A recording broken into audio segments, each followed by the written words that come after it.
Doris Faulkner. Here today, Sandra Smith, co-host of Kennedy on Fox Business, Kennedy herself.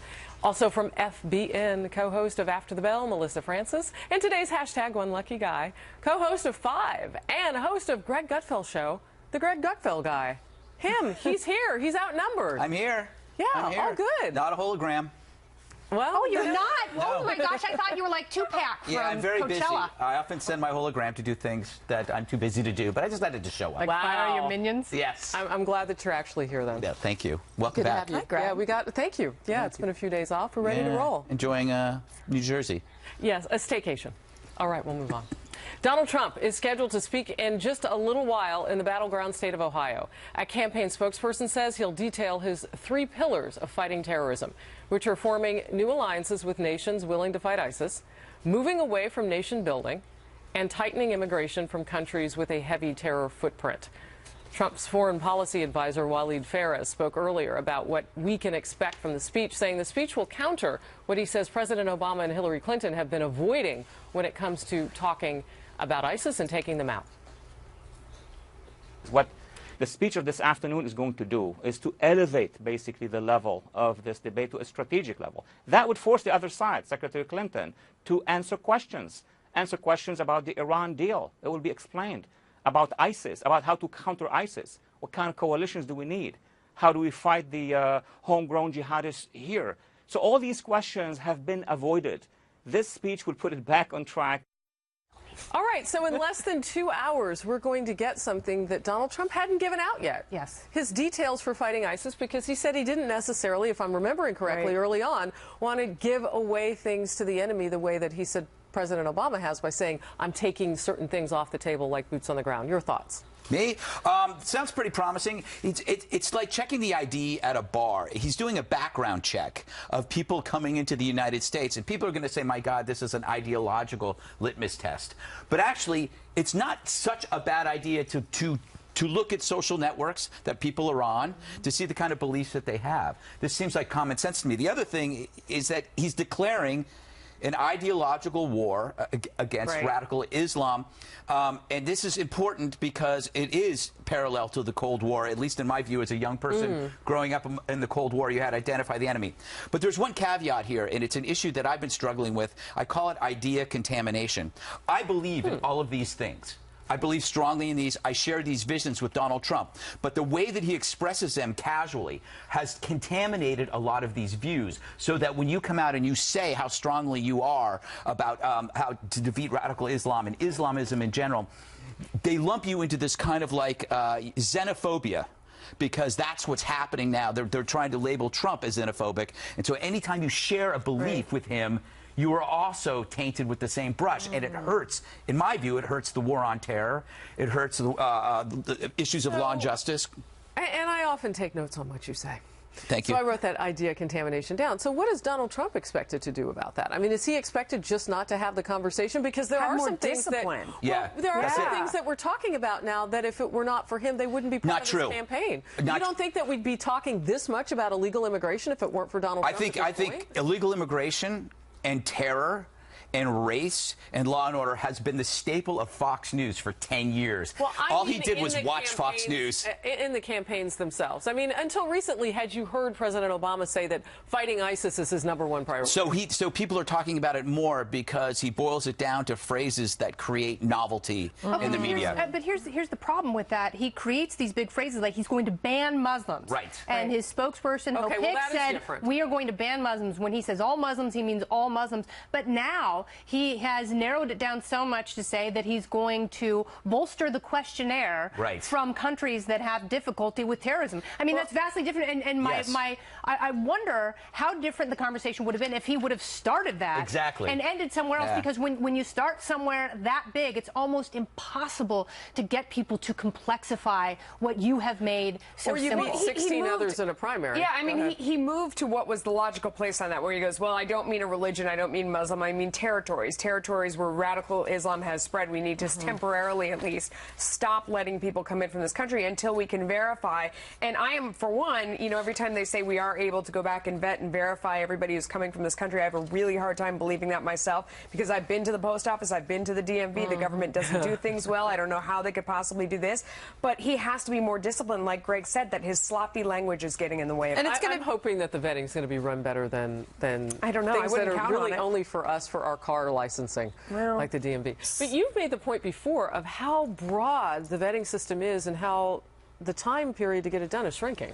Well, yeah, and it keeps shrinking, but just using the words radical Islam is expected to be a big pillar of this speech today, because remember, his opponents, while he was in the primary, wouldn't use it, many of them. Hillary Clinton still won't use it. So he's expected to, as his campaign put out, propose establishing federal benchmarks to explain warning signs of radicalization. And in his words, to do this, you have to use those words and identify the enemy. I have a quick question about that, because last week Donald Trump said that President Obama is the founder of ISIS and Hillary Clinton is the co-founder. And then he said he wasn't being sarcastic. Then he said he was kind of being sarcastic. But then he ended with, no, I wasn't being sarcastic. They are the founder and co-founder of ISIS. If that's the case, and he wants to defeat ISIS and mortally wound them, what does that say about what he wants to do to the president? Oh, well. Greg, would you like to take that?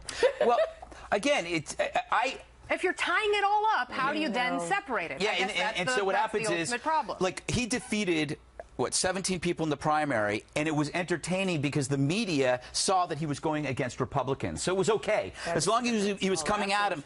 So he's coming at, and now, and there are people here on this very couch and the other couch later at 5 o'clock who are saying, wait till it becomes him versus Hillary. We have a table. when it becomes... Isn't this better, by the way? Yeah, yes, it's really good for my back. But it's now you have this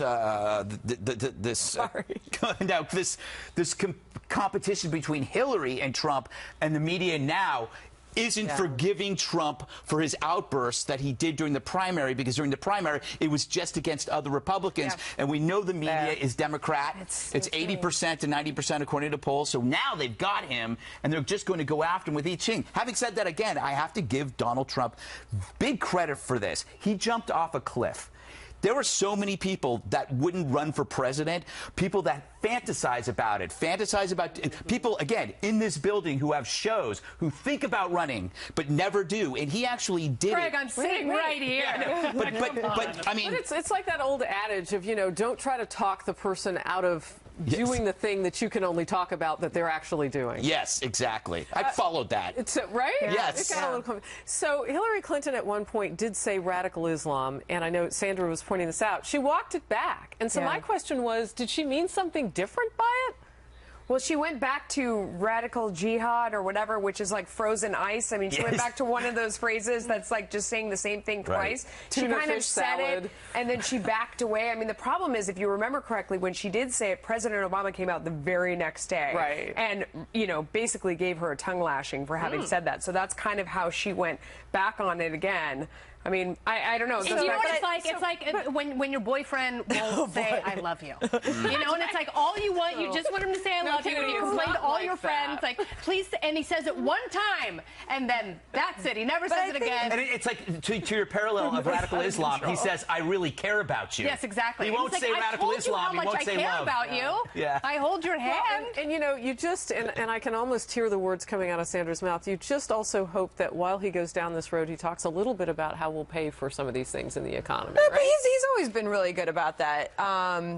But I think the problem and the thing that concerns his supporters when he has a day like this, where he's supposed to give this pivotal speech, that he could be completely eloquent and it could be a wonderful speech, that 5 minutes later or one day later he says something that completely makes you forget that and wipes that off the headlines. Everyone is so excited to see what that thing is, because it's gotten to the point in his campaign where he's just going for broke, and Lord only knows what he's going to say next, and that's why everyone is tuning in. We will certainly be watching and carrying that speech, and it's set to be for 2 p.m. Eastern, so you can watch it right here on Fox News Channel today. Donald Trump, his foreign policy, those 3 pillars against the Islamic State savages. Also, another programming note, be sure to tune in to Hannity tomorrow night.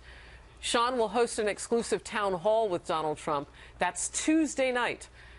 for those of you who don't know, today's Monday. With a focus on Mr. Trump's plan to defeat ISIS and radical Islamic terrorism. That's 10 p.m. Eastern right here on the FNC. And as Donald Trump gets set to speak, the warning from the Wall Street Journal that he's running out of time to do any kind of a reset, as the candidate himself says, quote, "I am who I am." Does he need a reset? Is that what voters want? And what we're learning about the suspect whose death sparked riots. Donald Trump pushing back against calls to change his temperament. It comes as a Wall Street Journal editorial is warning he's running out of time for a turnaround. The Journal saying, quote, "If they can't get Mr. Trump to change his act by Labor Day, the GOP will have no choice but to write off the nominee as hopeless and focus on salvaging the Senate and House and other down-ballot races. As for Mr. Trump, he needs to stop blaming everyone else and decide if he wants to behave like someone who wants to be president or turn the nomination over to Mike Pence." But one of Trump's top supporters, former New York City Mayor Rudy Giuliani, says he prefers someone who's honest and unscripted over a polished politician. He may make more insensitive statements at times because he's not a polished politician.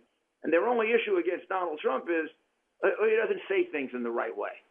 Well, he happens to do things in the right way, and he happens to stand for the right things. And if he says a few insensitive things, you know the beauty of that? He's not talking to you in a scripted way. He's talking to you straight off the cuff, and sometimes he can get misunderstood. But I prefer that to a crook. As always, Donald Trump responding on Twitter, well, with this: "I have always been the same person, remain true to self. The media wants me to change, but it would be very dishonest to supporters to do so." All right, Greg, I'll go to you first. Well, I think they're talking past each other. We're talking about, why don't you reach out to the people you haven't convinced yet rather than feeding the base? Like, you can continue and go like a stand-up comedian across the country and say the things that makes people laugh, or you could try to articulate your views in a way that other people go, "Oh, you know what? At first I thought he might be a little crazy or extreme, but he actually makes a lot of sense." Right. But he won't do that. And in terms of the reset's irrelevant. The world will dictate his chances, not him. It's too late. He's not going to change. But if there's something that happens in the world that will say, like, we need this guy, then that could happen. And I think he's counting on two things: the world-changing events and him creaming Hillary in the debates, because he's not going to change. The numbers are bad for him right now. He doesn't, you know, he's hoping for a Hail Mary pass, probably in the debates. I mean, what do you make of that, Kennedy, though? Mayor Giuliani saying he's insensitive because he's a non-politician. That's true, and that is certainly a double-edged sword for him, because that's the thing that his most ardent supporters love the most about him. It's the fact that it's so rare, and we feel like our problems have been shellacked in this country. And, you know, people aren't making a lot of money. They can't afford to send their kids to a movie, let alone college. And here you have the president saying, you know, the jobs numbers are rosy, the economy is totally picking up, and you know, people don't buy it. So it's nice to hear someone talk in a way that politicians never do. But the problem is he doesn't have command of the subtleties. I mean, he has to be able to be that sharpshooting, free-thinking, straight talker at the appropriate times. But he gets caught up in that addiction to the masses and the crowds and the people who show up at his rallies. And Greg's right; those are not the people that you have to convince right now. And that's where he doesn't have to change. But if he wants to win, he has to make a pretty monumental shift. See, I don't think he has to change. He has to go back to what he was doing before. I mean, there was a moment when he was more focused around the time of the convention when this was working better, when he focused on ideas like government is totally ineffective and inefficient and wastes your money. I'm going to stop that. You work hard for your money. I'm going to protect it. And that the government is only out there to protect special interests. It's a rigged system. I will change that. That was a good message that resonates with a lot of people that are so frustrated with the idea that they work so hard and then so much money goes to Washington to be wasted and stolen and grafted. If he stuck to that message, that's what he was saying early on. That's what resonated with a lot of people. Instead of getting lost in these cul-de-sacs he wanders off into that have nothing to do with anything. And that, exactly what you're saying, and pin the economy, pin the bad economy on her. So this, you are suggesting somewhat of a shift, maybe not a change, but a shift. Is there time? Well, when you talk with Donald Trump supporters, one thing that they say consistently, at least they're saying to me now, is they do want to make Donald Trump focus again. just like make America. They want to make Donald great again. Yes, they want to make America again. But only because they are feeling the pains of the economy. They're feeling the things that he had talked about. They're feeling less safe. The polling is showing that, right? People are more fearful in their existence. But I would say that this is inside and outside the tent behavior. If he spent more time inside the tent and they were creating ads and they were spending money on doing certain things. Spending money for sure. Yeah. Right? Yeah. Whether he writes that check or somebody else does. Right. That's got to happen. Then you're going to have less of this need to change when you're on the stump. Because then you can go and be whomever the heck you want to be that got you there. But when you don't spend any time inside the tent cooking those ads and making those things and getting your message out there crisply outside of the stump speeches, this is what you get. Can I add one quick thing? Okay. There's a real lost opportunity. I was very excited when he declared that he was going to run. I thought it was great. Because he was smashing this duopoly that we always talk about of left versus right. Absolutely. And I think he has actually succeeded in smashing it for good. Republicans are no longer the same Republicans, and Democrats are no longer the same Democrats. And it has a lot to do with the fact that he floated from one side to the other and back again. Evangelicals are behind a pro-gay marriage candidate. That's kind of a revolution. Yeah. Right. He gets no credit for that, though, because the party that's inside the tent is now, you know, they don't know. They're apoplectic. They don't know what to do with him. Yeah. First on the campaign trail, Vice President Biden will be stumping for Hillary Clinton as the pay-for-play scandal continues to dog her with new revelations and calls for an investigation. Publicly before, stop trying to fix the police, fix the ghetto. And I talked about those urban pathologies that have to be addressed to shrink the size of the underclass. We have the growth of an underclass here in Milwaukee. You saw some of their behaviors on display last night. So you shrink the size of the underclass. How do you do that? You reduce poverty. You fix the schools. You put people back to work, meaningful work. You hold people accountable for effective parenting. All right, Sheriff Clarke also asking whether it's the outrage over other killings in Milwaukee over the weekend, saying that these riots were not spontaneous and are politically motivated. I think the public's going to get it. I really do. They're going to be exposed for what this thing really is. It's a thinly veiled anarchist movement, just trying to incite chaos, threatening the institutions we have. The police are a government institution. We stand on the front lines of ordered liberty. You want to attack ordered liberty and have the chaos you saw last night, you have to attack the police to get through it. All right, so Greg, this is vastly different than some of the protests that we've seen in places like Ferguson and Baltimore and even here in New York City. It almost seems like, you know, there are people in this community who are just waiting for an excuse. It was based on a false narrative that has been built up over the years where you take different examples of police brutality and non-brutality, you put it together to create the atmosphere for violence. He's absolutely right. This is this riot is predicated not on a justifiable incident, but on an actual criminal being stopped by a police officer. The thing is, you know what the racist response is to this? Is when progressives say that violent behavior is a legitimate response to structural racism. What they're basically saying is that they can't help themselves. This is the only way, recourse to do this.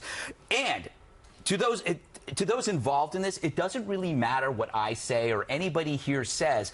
And when I look at Sheriff Clarke, it's what he says that matters. And I even hesitate to support Sheriff Clarke because I go back to the idea of idea contamination. I want people to listen to him, and if they associate him with me, they go, oh, he's just another Fox News mouthpiece. No, this guy is a moral force. This guy is a moral force for change. He's the most important person that people should be listening to. And the changes that can stop this must come from within the community. And it doesn't come from people like me sitting here pontificating. It comes from the Sheriff Clarkes and the sheriffs in Texas. Well, it also comes from the families and the churches in that community who are today trying to reach out. I mean, we talk about, you know, change from within and change from without. It can come from them, and it used to back in the 60s, 70s, and maybe part of the 80s. But the conversation, the narrative is no longer coming from them as much. It is important to come from the sheriffs and the leadership and law enforcement, particularly when that leadership is brown, as we saw with the chief down in Dallas, and we're seeing with the sheriff in Wisconsin. Because by having a black police officer now shoot a black suspect. The narrative is changing already. What are you going to hashtag there? Accountability?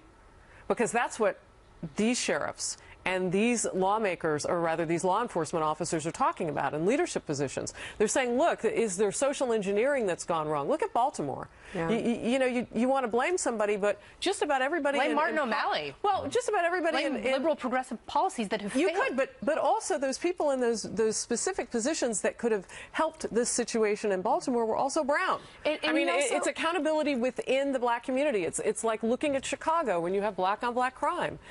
You want to blame it on somebody else, I guess, if you're living there. You don't want to look introspectively, but that's what he's asking you to do. He so wisely takes it back to economics. I mean, he made the point that Milwaukee was not like that when he was growing up. You know, he said there were jobs, there was a possibility, that liberal policies have created a permanent underclass. Uncle Sam has replaced dad, that it's about being a good dad, about having an intact family where you're encouraging kids to grow up and do something meaningful with their life. But when you feel like you have nothing to lose. And I think, Sandra, that's where a lot of the violence comes from. And now you just wonder what's going to happen now. The governor has called in the National Guard to back up the police in case this gets worse. And the police union is demanding now that officers go out in twos because they're afraid they won't be able to do their job, and they're worried about their safety. And we're seeing that across the country as an answer back. Real quickly, I would just ask it this way. If this were Mothers Against Drunk Driving and they were rioting in the streets, would that justify it? I mean, does one thing beget the other? There has to be a different answer besides more violence. Well, the one... all violence is generally done by young men, and they've lost the role models for conflict resolution. They don't know how to resolve conflict. All right, let's go to politics for a moment. Now, Vice President Joe Biden is making his debut on the 2016 campaign trail. He is joining Hillary Clinton in Scranton, Pennsylvania today. The event there underway. The appearance comes under the shadow of the Democratic presidential nominee's pay-to-play scandal and new calls for an investigation into whether she granted political favors to Clinton Foundation donors. Here's Republican vice presidential nominee Mike Pence and then Democratic Senator and Clinton supporter Claire McCaskill. The new emails that have been made public just in the last week seem to make a direct connection between favors done by State Department officials and major foreign donors to the Clinton Foundation. But the American people have a right to know. I think people of this country are tired of the pay-to-play politics in Washington, D.C. There are no laws that have been broken. There is no evidence there was any pay-to-play. And frankly, this is a distraction for the Trump campaign, which is a dumpster fire at this point.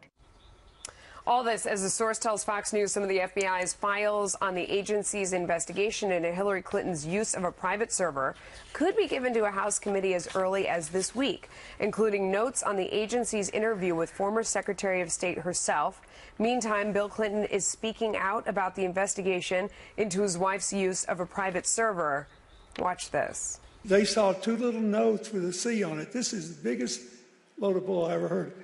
That were about telephone calls that she needed to make. And the State Department typically puts a little C on it to discourage people from discussing it in public in the event the Secretary of State, whoever it is, doesn't make a telephone call. Does that sound threatening to the national security of you? I mean, it's endless when you look at these emails. The most recent thing about Raj Fernando, who is this guy that was put on a high-tech security committee and had no business being on there, ABC asking about it. And they said that the simple truth is this was an internal memo from the Undersecretary of State for Arms Control that Cheryl Mills added him. Raj was not on the list. He was added at their insistence. He was a huge donor. And imagine who wanted to be on this special committee. No one on the committee knew why he was there, or who he was, or what the heck he was doing. He was a donor. Exactly right. And imagine the ripple effect decisions like this can have throughout various branches of government. You know, if you have people like this who are just they're buying their way power. Yeah, I mean that's essentially what they're doing. And there's such limited oversight. If the Secretary of State is the one who's deeming that this is all okay, and I think that must have been one heck of a conversation on that plane on the tarmac in Phoenix between Loretta Lynch and Bill Clinton, because it seems as though she's completely shielded now from an investigation, that the DOJ has no interest. I shouldn't say that she is shielded. The Clinton Foundation, and this is where some of the most serious allegations are coming from. That people were looking to track. And also Loretta Lynch has been, look, where is she now?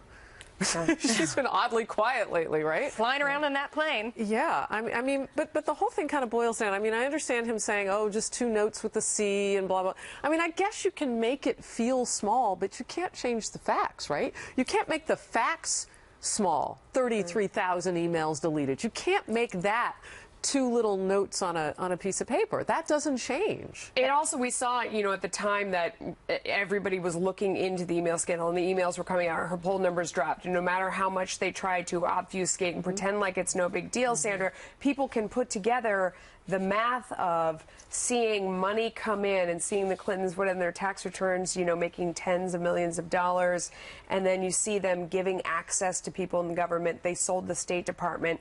Now they could sell the White House. Yeah, and to hear Bill Clinton reference that as a load of bull that anybody's concerned about at her putting a private email server in her home that's a difficult one, I think, because that hit home with a lot of people. But we were just looking at the live images.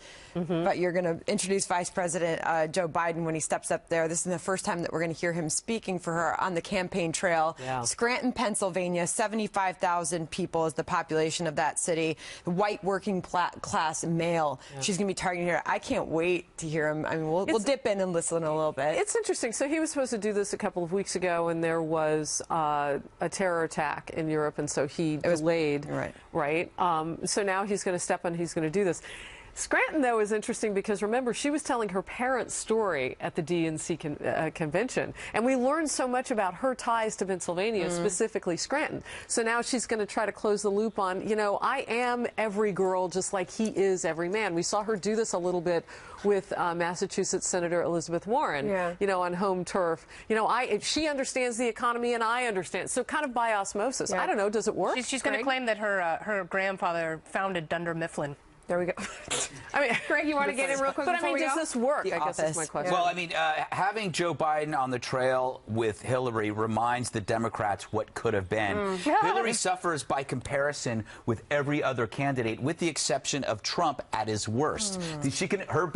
Her best arsenal weapon, her best weapon is Donald Trump making a mistake. Trump's best weapon is Hillary talking. All right. Well, on that note, Donald Trump calling out the mainstream media, blasting the New York Times for an article casting him in a very negative light, and even blaming the bad press for his falling poll numbers. So does Trump have a point, or is this just something that comes with the territory of running for office? And right after the show, catch more from the couch. You can join our live chat by clicking the Overtime tab, foxnews.com/overtime. You can also find Overtime live on Facebook. Go to facebook.com/outnumbered. All right, so we got a little taste of Doug's theory on this earlier in the hour. Now we can delve in deeper. Donald Trump is lashing out at the media, specifically going after the New York Times over a recent article describing him as erratic and sullen. The Times claims Trump's advisors are having a hard time reining him in. Here he is this weekend. I'm not running against crooked Hillary Clinton. I'm running against the crooked media. That's what I'm running against. Sure. But these are the most dishonest people. The good news is I put down failing at New York Times. The newspaper's going to hell. They've got a couple of reporters in that newspaper who are so bad, lack of talent. Maybe we'll start thinking about taking their press credentials away from them. You know? Maybe we'll do that. I think so.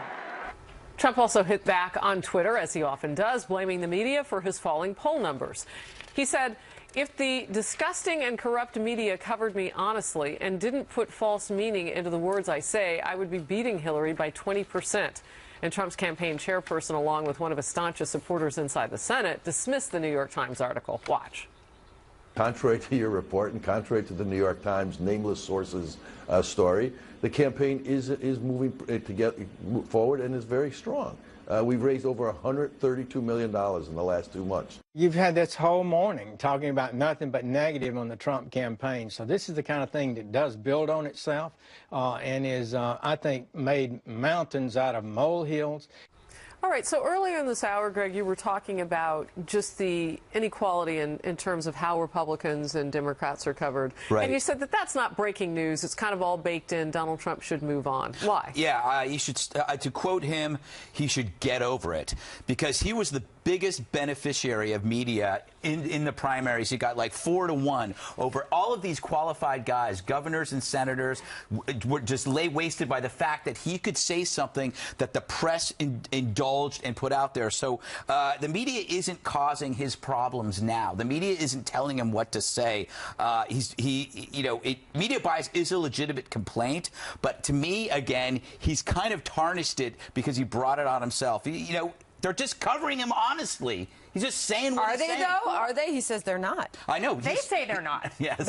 Yeah, the New York Times editorial, the writer said it's almost impossible not to color objective journalism when you have such disdain for a candidate. But one of the points is that he's not the first Republican to face this, and others have won in spite of it. And the only thing that he can do is go past the media and speak directly to the people. But and he was able to do that for, well, that's exactly what people said when he made the shift from when it was obvious that he was going to get the nomination, and he made the shift from the primary to the general. That's when a lot of people stood up and said, you have to start earning money now. You have to use that Republican infrastructure because the media is going to turn. They will no longer be your friend, and those of whom in the media who are friendly with Hillary Clinton wanted him to be the candidate. It was never about friendship. I mean, when you saw wall to wall on some of the other, networks, alphabet soup networks that have the different letters that don't spell anything, it was about ratings. I mean, it was never about liking him. This was not like, oh, he's such an affable guy. No, but it was about choosing him to face her because they thought that he was. That was also going to kind of fade away because you have, you have this thing called equal time outside of cable, and so some of those networks were going to bend to that too.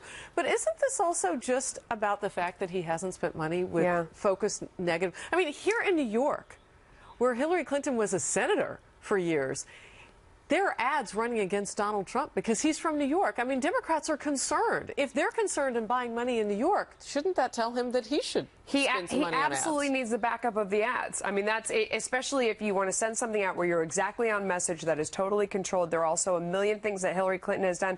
I would have cut that clip of her with the Orlando shooter's father behind her head as it made that an ad and played it over and over again. I mean, there are so many things. It's such an easy target, and they're not doing it. They've got to spend some money. He should start by why isn't he spending it? That's the $1 million, $billion question. Well, if you're talking money, so why isn't he spending it? No, he says that's his way out. Yeah. Why isn't he spending it? Look, his camp says there's still so much time. I mean, I heard Pence earlier say twice, it's still so early. And meanwhile, every Republican strategist and every surrogate's out there saying, well, we got to do something now. I don't know. Donald Trump versus the media, I think he originally thought that this earned him sympathy, and I think it did. Yeah. But everybody you talk to now that's in his camp says, stop. It's a tired message. Focus on, as you keep pointing out, Melissa, go back to the economy. Tell us how you're going to make America great. Go back and focus. I wish that were a tired message, that there were so many jobs being created that we'd say, oh, really, the economy? But it's not. Yeah. No, you know what, though? If there's so much time left, then just focus that time, that energy, and that money and go after the independents. I mean, that's what you have to do. If you're going to make a shift, that's where you make the shift. History being taken down at a state university. Why is A pair of 80-year-old paintings are being moved after causing controversy at the University of Wisconsin Stout. The paintings, which show interactions between white settlers and Native Americans, have been hanging in a university hall for decades. But the school's diversity leadership team recently complained the works were offensive to Native Americans and could have potentially harmful effects. First, the school responded by saying it would put them in storage. But now they'll be moved to a different room, but people can see them by appointment only under so-called controlled substances. Greg. Circumstances. Controlled circumstances. That is amazing. Oh my God. Sorry. Controlled substances would be awesome. That is amazing. Holy Freudian slip over there, Sandra. That was a good one. It is as though they're like entering some kind of strange torture chamber. Yeah. Oh my goodness, I can't stare at this painting. What a bunch of babies. This is what we are creating. Right. And it goes back to what I said earlier about conflict resolution. We can't even have discussions anymore. Diversity now is code for intolerance. If we want to be diverse, we can't have actual different opinions. We have to just remove it, put it in a playpen, Put it in a blade pan and let everybody look at it. It's like, it's insane. Could you imagine, though, how could they handle truth? Having an honest discussion about race in a college classroom? Now, I mean, I don't think that actually happens for fear that... Well, that's why it's not happening outside the classroom. Should they never go to the Holocaust Museum? It's not happening anywhere. No one wants to have an honest conversation I mean, there are two things going on here. One is, political correctness on college campuses running totally amok and destroying the brains of an entire generation of otherwise worthwhile Americans. But you also have, like, art. It's like art is supposed to challenge people. Sometimes it's representative. Take that down? No, but the point is, close down the Holocaust Museum, close down the 9/11 museums, because those, if you can't handle a painting, close down the Whitney. Yeah, you can't handle anything. But I mean, if you can't handle, if your religion is not Catholicism, and you go to see, are they going to start covering the paintings? How is it harmful? What does harmful mean? What is harmful? So bizarre. If this actually happened, I mean, they're showing a point in time when things were happening. They're trying to historically represent what was going on. Yeah. Like, you're just going to wipe that away? I mean, maybe I'm offended by Norman Rockwell paintings where they show the mom, at home those with puppies around the poker table. Does that mean that I'm being subjugated and supposed to stay home? Next, they're going to want a list of anybody who asks for an appointment to go view these paintings. Yes. Because... Whoa, that's actually really scary. But sometimes I think they do these things just to get riled up. Do you remember the old lady? The old lady who tried to alter the fresco in Italy, and she ended up making this beautiful icon of Christ into like a woolly bear, and she was horrified and became incredibly depressed. But it boosted tourism, rather. Pardon the slip. Wow, see, something's going on. It boosted tourism in the town, and I'm wondering if the same thing might happen at the UW Stout. We're going to have so many safe spaces, nobody's going to be able to congregate for class. Meanwhile, offensive or like not offensive, performance art. Everybody's going to be in their safe space. Performance art that is absolutely disgusting, that involves bodily fluids and everything. That's okay, because that's art. That's protected. That's protected. Was that your Friday night? Yes. Now look up Karen Finley and all that stuff. All right, more of this in just a moment. Greg Gutfeld, he's one of a kind. Well, thank you.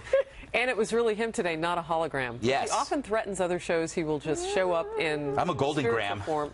You're a golden. Crunchy and sweet. Oh, yes. I remember those from back in the day. Do they still make you a secret hippie, Gutfeld? Yes. Oh, no, I'm an over hippie. Yeah, a lot of patchouli on my cereal. Thanks a lot for being here. Thanks, Greg. We're going to go overtime on the web, foxnews.com/outnumbered. Click on the overtime tab. Also, Facebook Live, Outnumbered FNC. We'll see you tomorrow at noon Eastern. Happening now.